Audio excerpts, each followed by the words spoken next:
டீசலுக்கான குருடாய் விலை குறையும் பொழுது 67 ரூபாயிலிருந்து பெட்ரோல் டீசல் விலை 30 ரூபாயில மாறி இருக்கணும். ஏன்டா 100 ரூபாயா மாத்துறீங்க? இதுக்கு காரணம் சொல்லணும்ல. 441 ரூபாய் இருந்த சிலிண்டர் நாங்க மானியம் கொடுப்போம் சொல்லி இன்றைக்கு 1000 ரூபாய்க்கு கொண்டு வந்துட்டீங்களே, எதுக்காக கொண்டு வந்தீங்க? எந்த காரணமும் கிடையாது. ஒருவேளை சர்வதேச மார்க்கெட்ல கச்சா எண்ணெய் விலை ஏறிடுச்சு, அதனால இந்தியாவில் இருக்கிற ஆயில் நிறுவனங்கள் எல்லாம் நட்டத்தில் போகுது. இந்த நட்டத்தை பாதுகாப்பதற்கு மீட்டெடுப்பதற்காக வேற வழி கிடையாது. உங்களுக்கு விளையாட்டுன்னு சொன்னா சரி, இளவு போயிட்டு போலாம்.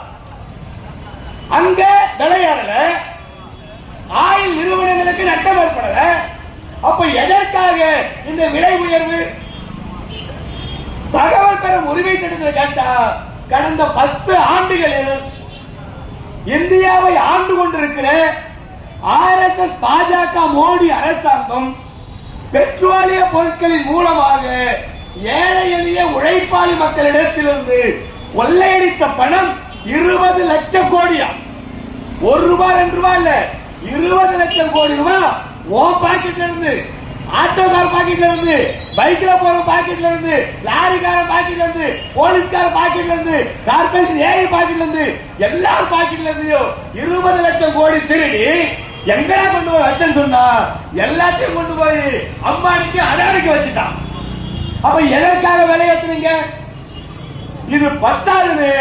இப்ப கலால் வரியை கிட்டத்தட்ட 32,000 கோடி ரூபாய்க்கு உயர்த்திருக்கிற ஒரு அயோக்கியத்தனமான மோசமான ஒரு பாசிஸ்ட் அரசாங்கம் தான் இன்றைக்கு மோடி அரசாங்கம் இருக்கு. சிலிண்டர் விலை உயர்வு மூலமா ஆண்டிற்கு 7,000 கோடி யாருக்கிட்ட கொடுக்குற? நாட்டில் இருக்கிற சாமானிய மக்கள் இடத்துல.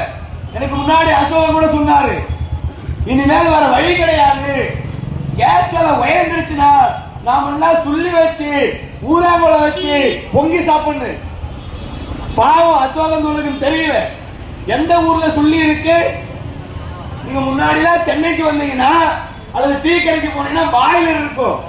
பாய்லர்ல ஒரு உருண்டை போடுவாங்க, பாத்துருக்கீங்களா? சாணி கறி எல்லாத்தையும் போட்டு உருண்டை பறிச்சு வச்சிருப்பான். அந்த உருண்டை போட்டு தான் பாய்லர் எரியும். அதுல இருந்து தான் டீ போடுவான். இப்ப எல்லாம் கேஸா மாறிடுச்சு. முன்னாடி எல்லாம் வரட்டி வைப்பா, இப்ப எரிக்கிறதுக்கு போனா கூட வரட்டி கிடையாது. பொணம் எரிக்கிறியா, அதுக்கு வரட்டி கிடையாதுயா, நீ சக்கரை போடு, பெட்ரோலை ஊத்து, வேற எதுனா பண்ணான்றா. அந்த அளவிற்கு மாறிடுச்சு.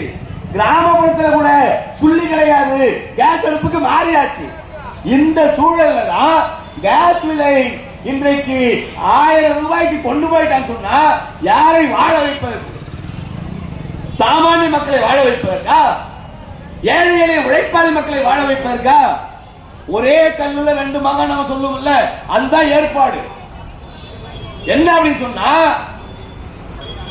2ஆம் தேதி மதியானம் துவங்கி 3ஆம் தேதி அதிகாலை வரை நாடாளுமன்றத்தில் வக்ஃபோர்டு திருத்த சட்ட மசோதா நிறைவேற்று. அந்த மசோதா கிட்டத்தட்ட 13 மணி நேரம் பாதிக்கப்பட்டு அந்த மசோதா ஜனநாயகத்தை அழித்து அரசியல் சாசனத்தை சிதைத்து நிறைவேற்றப்பட்டாச்சு. அந்த வக்ஃபோர்டு மசோதாவிற்கு எதிராக, சட்டத்திற்கு எதிராக இந்திய நாடு முழுவதும் மிகப்பெரிய கிளர்ச்சி எழுந்தவுடனே அதை மடை மாற்றுவதற்கு ஒரு பக்கம் இஸ்லாமியர்களுடைய இடத்தை அபகரிக்கக்கூடிய சட்டத்தை நிறைவேற்றியாச்சு. அதை மடை மாற்றுவதற்காக ஏழை எளிய மக்களோட தலையில உலக அரைச்சு அதையே துண்டுலான்ற ஏற்பாடோட தான் இப்ப கேஸுக்கு 50 ரூபாய் ஏற்றிட்டான், பெட்ரோல் டீசலுக்கு 2 ரூபாய் கலால் வரி ஏற்றலாம். அப்ப இதன் மூலமாக ஏழை எளிய உழைப்பாளி மக்களை சாகடிக்கிற வேலையை தான் இன்றைக்கு மோடி அரசாங்கம் செய்கிறார்கள் என்றால் அதை அனுமதிக்க முடியுமா?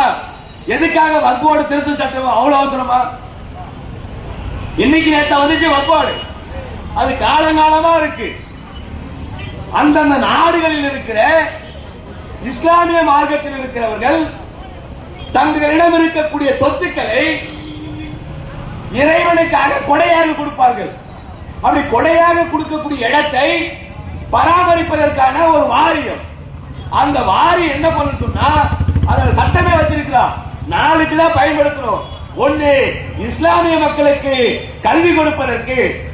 2, இஸ்லாமியர்களுக்கான தொழுகை மையங்களாக இருக்கிற மசூதிகளையும் தர்காக்களையும் கட்டுவதற்கு. 4வது